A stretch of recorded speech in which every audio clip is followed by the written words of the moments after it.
লুৎফুজ্জামান বাবরের নেতৃত্বে, যিনি সাবেক স্বরাষ্ট্র প্রতিমন্ত্রী ছিলেন, 2006 ব্যাচের পুলিশ কর্মকর্তা সহ বিভিন্ন প্রশাসনিক কর্মকর্তাদের নিয়ে সুষ্ঠু নির্বাচন ঠেকাতে, ভোট কারচুপি করতে, ইলেকশন ইঞ্জিনিয়ারিং করতে বিএনপি একটা বিরাট প্রজেক্ট হাতে নিয়েছে। যে প্রজেক্ট ফাঁস হয়েছে, যেটা আমাদের কাছে এসেছে। সময় হলে আপনারা একদম আনুষ্ঠানিকভাবে অফিসিয়ালি বিভিন্ন জাতীয় গণমাধ্যমে প্রয়োজনে সংবাদ সম্মেলন করেও সুষ্ঠু নির্বাচনের পক্ষের দলগুলো বলবে। কিন্তু আমি আপাতত কিছু ধারণা দিচ্ছি আপনাদেরকে। এই তথ্যগুলো আমরা পেয়েছি। বিএনপির সামনে ভোট চুরি করা ছাড়া আর কোনো উপায় নেই। এটা বিএনপির, আমি চ্যালেঞ্জ দিয়ে বলছি, বিএনপির লোকাল গুন্ডা পান্ডা যদি আপনার আত্মীয় হয়, খালাতো ভাই, মামাতো ভাই, রক্তের আত্মীয়, তা আপনি জামাত হন আর যাই হন, আপনার সাথে তো আর মিথ্যে কথা বলবে না। আপনি তাদের কাছে জিজ্ঞেস করেন, অথবা কিছু মিষ্টি দধি খাওয়াই তারপরে জিজ্ঞেস করবেন, কি অবস্থা তোমাদের, মাঠের অবস্থা কি, জিতবা? তারা অবলীলায় অকপটে স্বীকার করবে, না ভাই, মাঠ খারাপ, সব জামাত, বিএনপির পক্ষে লোক নাই। তারা এখন তো তারা রাজনীতি করো কি জন্য? তারপরও অনেকের বিশ্বাসে তারা ক্ষমতা আসবে। কিভাবে? আরে আমরা ভোট চুরি করব। কিভাবে ভোট চুরি করব? কয়েকটা লেয়ারে কাজ চলছে বিএনপি। তা এটা তারেক রহমানের প্রজেক্ট। কারণ জানেন যে এখন আমি আলোচনা করে মূলত এটা সফল হবে কিনা, কিভাবে কি করতে চাচ্ছে, দুইটা বিষয়। অপেক্ষা করুন যে আসলে ক্লাইম্যাক্সে কি ঘটে সেটা শোনার জন্য। প্রথম হচ্ছে যে লুৎফুজ্জামান বাবর কারাগার থেকে মুক্তি পাওয়ার পর তারেক রহমানের সাথে নানানভাবে যোগাযোগ করার চেষ্টা করেও তিনি যোগাযোগ করতে পারেন। তারেক রহমান বাতিল খাতায় নাম লিখে দিয়েছে। এমনকি লুৎফুজ্জামান বাবর অন্য দলটল করার চিন্তা ভাবনা করেছিলেন। খালেদা জিয়ার বাসার সামনে যে দাঁড়িয়ে থাকতো, ভিতরে ঢোকার সুযোগ পেত না। খালেদা জিয়া বিদেশ থেকে আসে অন্যান্য কর্মীদের মতো রাস্তায় রাস্তায় হাঁটতো, কোথাও কোনো দাম পেত না। লুৎফুজ্জামান বাবরের কোনো পদ পদবি কিন্তু এখনো নাই। এবং লুৎফুজ্জামান বাবর অনেকটা রিলিজিয়াস হয়ে গিয়েছিলেন যে মনে হয় নমিনেশন পাবো না, পরকাল নিয়ে থাকি, অথবা রাজনীতি করলে অন্য দল করি। কেন লুৎফুজ্জামান বাবরকে এই তুচ্ছতাচ্ছিল্য করা হয়েছিল? কারণ লুৎফুজ্জামান বাবর ছিলেন ভারতের আধিপত্যবাদের বিরুদ্ধে সোচ্চার কণ্ঠস্বর। আর বর্তমানে বিএনপির রাজনীতি হচ্ছে ভারত তোষণ নীতি। যে লুৎফুজ্জামান বাবরকে বাতিলের খাতায় লিখে দিয়েছিল বিএনপি, ছুঁড়ে ফেলেছিল, সেই বাবরকে টান দিয়ে হঠাৎ করে নাটকীয়ভাবে বিএনপি নমিনেশন দিয়েছে, যেটা দেওয়ার কথা ছিল না।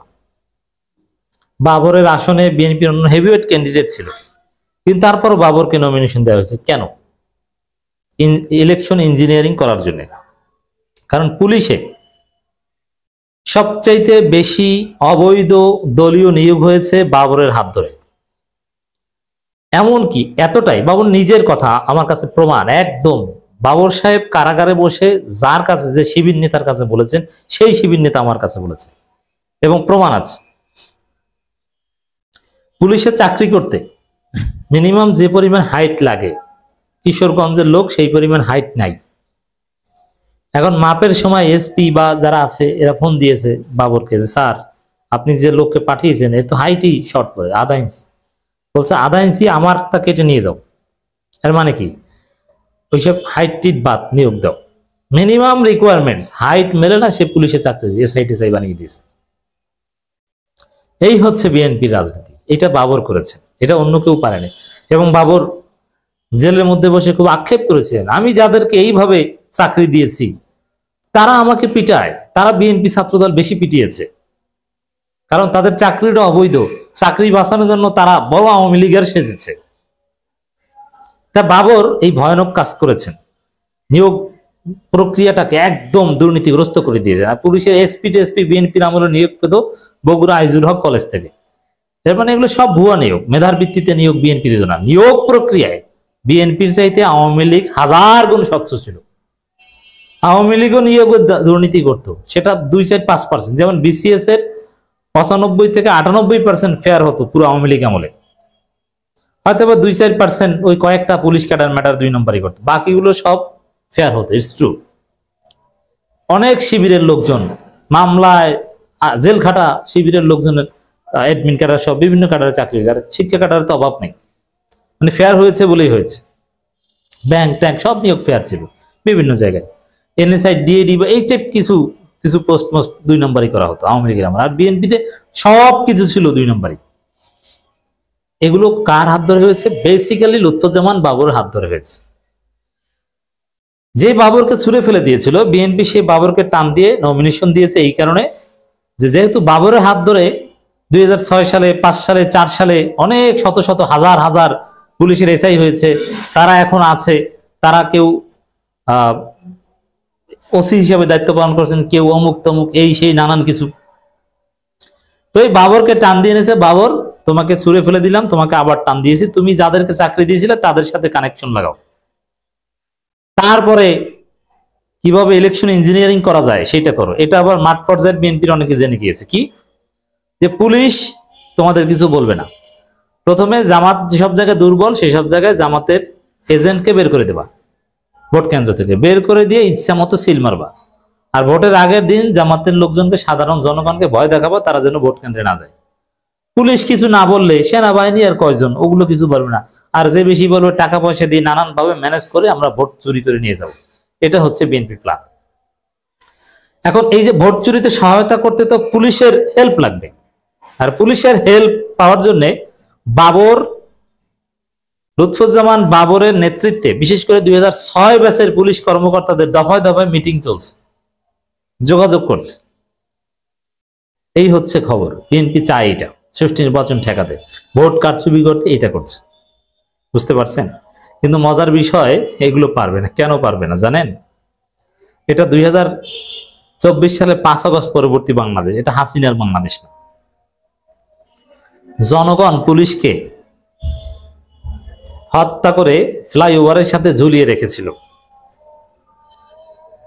পুলিশ যদি বিএনপির জেলা সভাপতির ছেলেও হয়, সেও আর জনগণের সাথে 2 নম্বরই করার সাহস পাবে না। তাহলে ওর পরিণতি হবে ওই এক থানায় 18 জন পুলিশ জয় বাংলা করে দেওয়ার মতো, একদম জনগণ ঝুলিয়ে রাখবে ফ্লাইওভারের সাথে। কোন পুলিশ যদি এইটা করার চেষ্টা করে, একবার শিক্ষা পেয়েছে না, এটা সাহস করবে না। প্রশাসনের লোকজন, আওয়ামী দালাল যারা ডলা খেয়েছে না ছাত্র জনতার 5 আগস্টের পর, তো 5 আগস্টের পরে ডলা দিতে যে ভুল করেছে, অনেক জায়গায় ডলা দিতে যায় নাই ছাত্ররা, সমন্বয়করা। বিএনপি যদি আবার আকাম করে, এবার এমন ডলা দেবে বিএনপির কোনো লাসমেন্সার বাদ পাবে না। আর আওয়ামী লীগের পুলিশ, আওয়ামী লীগের বড় বড় অনেকে কিন্তু পালিয়ে যেতে পেরেছে ভারতের সহায়তায়, র পার করে নিয়েছে, বর্ডার খুলে দিয়েছে, বিজিবি হেল্প করেছে। সেই মনিরুল, ডিবি হারুন পালিয়েছে। কিন্তু বিএনপির পুলিশ কর্মকর্তা, বিএনপির 6 ব্যাচের অমুক তমুক, এদেরকে ভারত আশ্রয় দেবে না, এদেরকে বঙ্গোপসাগরেরা লাভ দিবে।